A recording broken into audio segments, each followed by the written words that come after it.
weight and gold? Are you noticing the details? Are you seeing the warmth? Are you getting your checkbooks ready? That's a good ask. That's a good ask.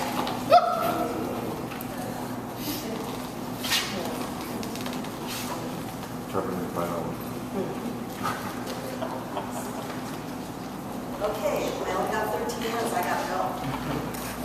My name is Sharon DeLaCruz, and this is introducing the Cherry Belle Scarf. In 2009, when I introduced my Cherry Belle collection of scarves, I was met with the president of the Crochet Association of America, and she said, I have never, ever seen anything like it in my 40-year career. In 2010, Michelle Obama approached the delegate wearing a Sharon DeLaCruz scarf, and she said, love your scarf. So I believe the president's wife. As with any fine jewelry, and the scarf adorns, and my customers have told me that they feel like a celebrity. Scarves have been around for a very long time. In ancient Rome, they used the scarf as a cleaning towelette. In France, they used it for protection for the war. And in China, the history is known, they create a status system of a silk person is one of status, and wearing cotton scarves is a common person. But in the 19th and 20th century, the revival of scarves are for fashion and style. So I'm planning to build my business on fashion and style. I'm planning to build my business with extremely high quality fibers and hand dye and details and more details to dress going from day wear straight into evening wear.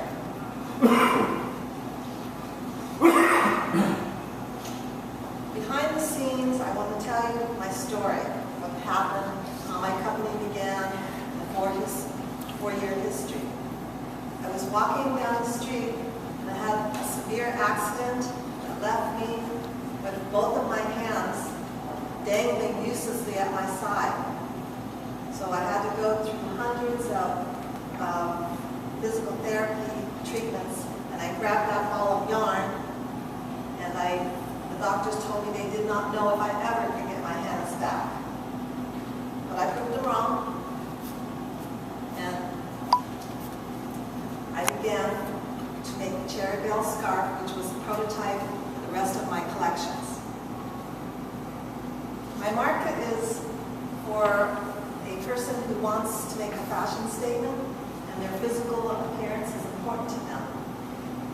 They have excellent taste, an eye for color, and if they don't have taste, they can trust me that I do. I'm an established artist, and I can make them proud of their physical appearance by wearing one of my scarves. My customer has an appreciation for quality. They enjoy well-made products, colored designs, and natural fabrics. Do you remember touching natural fabrics today? My customer archetype is middle class to upper middle class. The woman here is in her 80s, close to the 90s. All racial ethnicities, urban city professional, well-educated, travel, enjoys fine dining, theater, opera. They shop for luxury items, and high net income professionals, and if you don't have high net worth income, you pretend to. I have easy payment plans. My customer looks like this.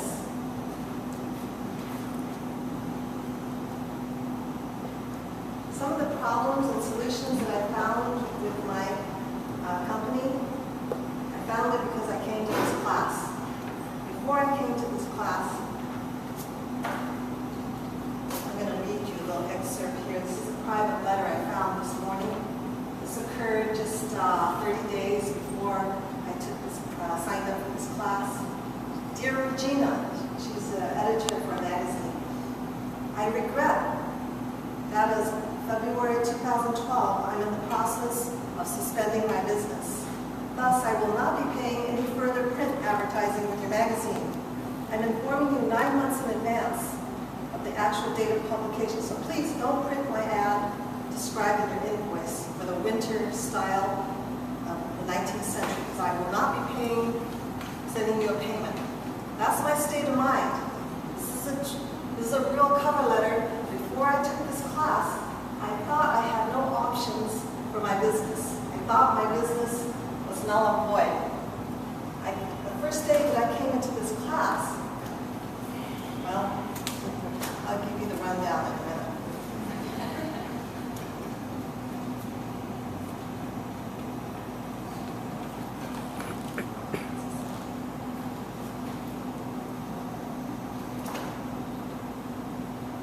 These are the things I found out in my class. Okay, come on, notes. Okay, I don't know where my notes are, so I'm going to read them. Okay, here we go. I found out that I had a winter scarf that only sold during winter time. So what was I going to do the rest of the year? I found out that I had low scarf inventory. I argued with the instructor. I said, no, I have 200 pieces. But you know what? I agree with him now. I have a low scarf inventory.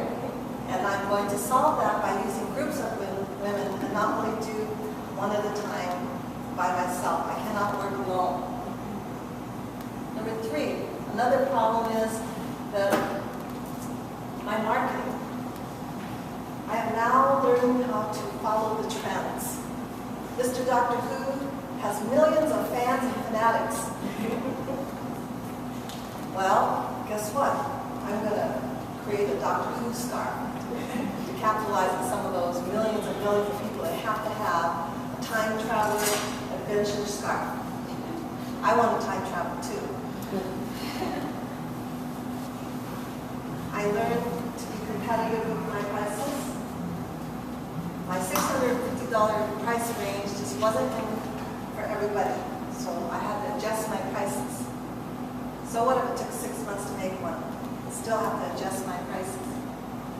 I'm going to develop my website with the e-commerce, and I'm going to add a physical storefront. More traffic, attract more traffic. This is my selling campaign for the summer, for now, because I have to attract those winter customers to be. You need to wear nothing else. And I mean it. By Sharon DeLaCruz. There you go.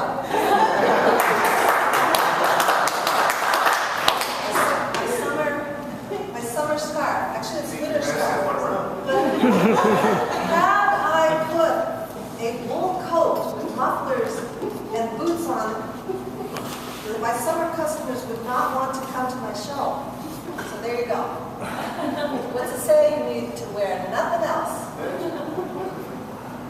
This arrow is the passage of time.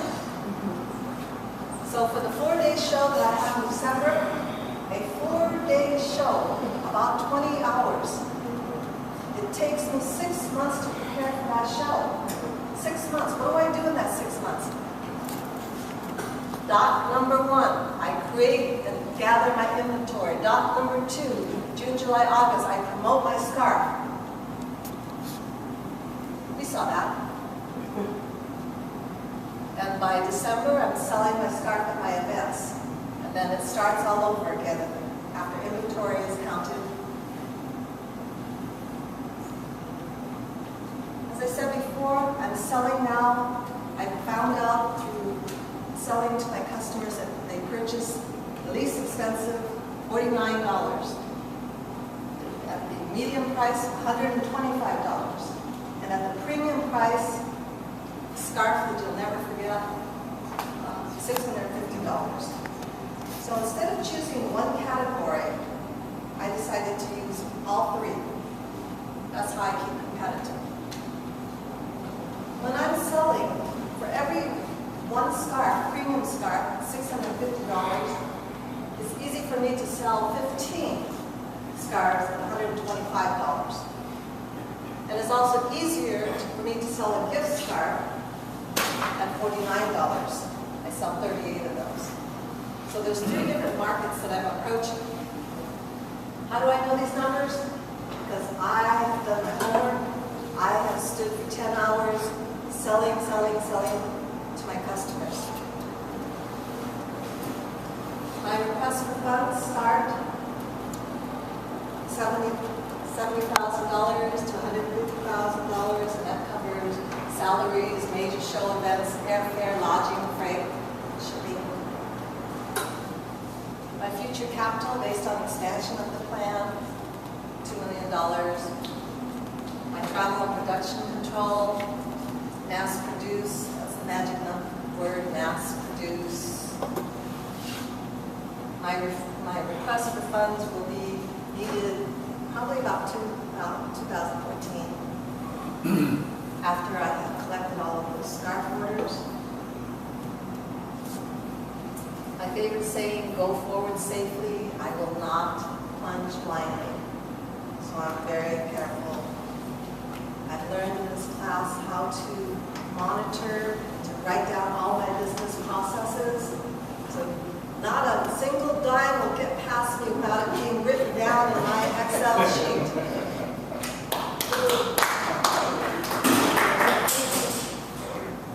Since I videotaped everything, I'll remember that.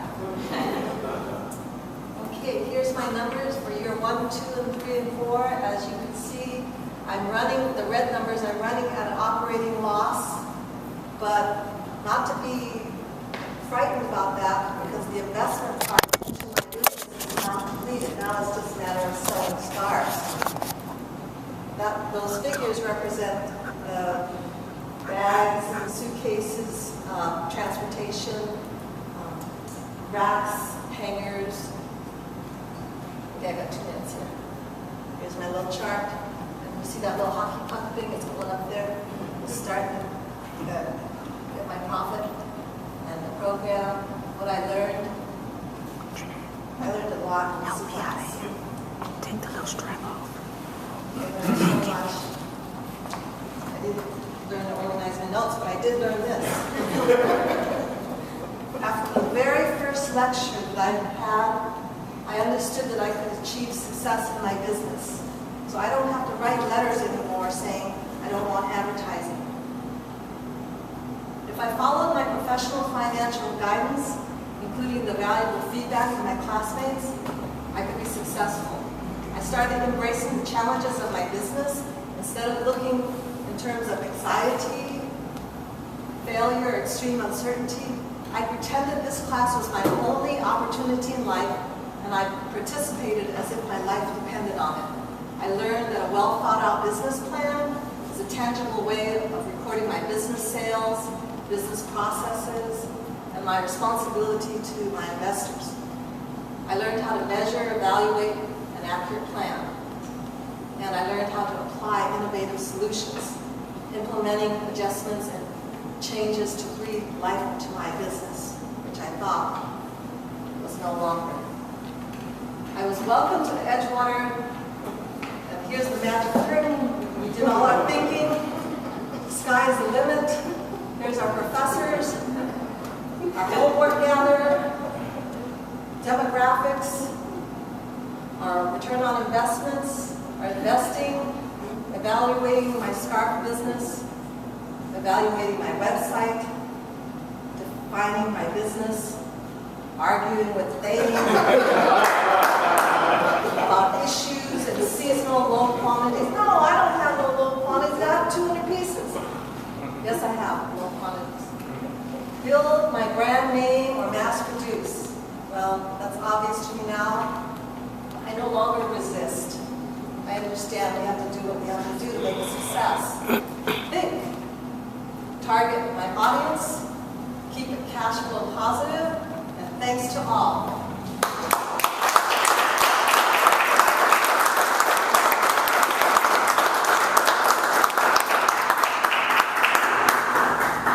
Questions for Sharon? Oh, I'm going to send you one-of-a-kind tickets to everybody. They're free. They're $25 a piece, but you're passing on. That was due at my shop this December. Yes? Talk about e-commerce. Yes. Make sure you get to. Still in the planning stage? You hear me? That's still the vision, or do you actually have an e-commerce online presence at the moment? I have a personal site right now. Like, I had a customer call and said, "Where's that buy button?" And I told her it's right there. It's right there. So I'm having my site, I'm going to have it analyzed and converted. Because there's some great technology now from Amazon or Magento. You can actually create an e-commerce website in a very short period of time. It looks very professional. It has your brand captured. Oh, you're going to help me with that? We've been doing it with your clients right now.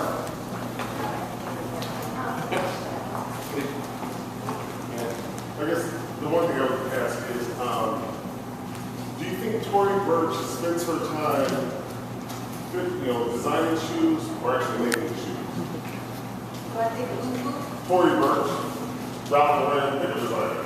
You say, where do they spend their time? Because my point is, building their fancy house.